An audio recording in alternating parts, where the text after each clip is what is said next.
Okay, in today's tech video, I'm going to show you guys how to use YouTube's search feature with your voice on a Samsung TV using your Samsung remote. Okay, so we're here on the YouTube home menu, and what we're going to do is you're going to get your remote, you're going to click over, and you're going to go to search. And then over here on the left-hand side, you'll see that microphone icon.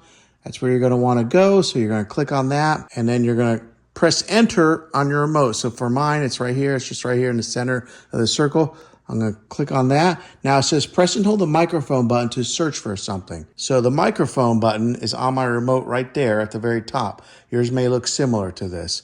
So I'm going to click it again, and then I'll hold that microphone button, Mr. Beast. All right, there you go. You see how it searched for Mr. Beast up there? And then you can just click and watch the video that you're wanting to watch. So that's how you search on YouTube using your microphone on your remote.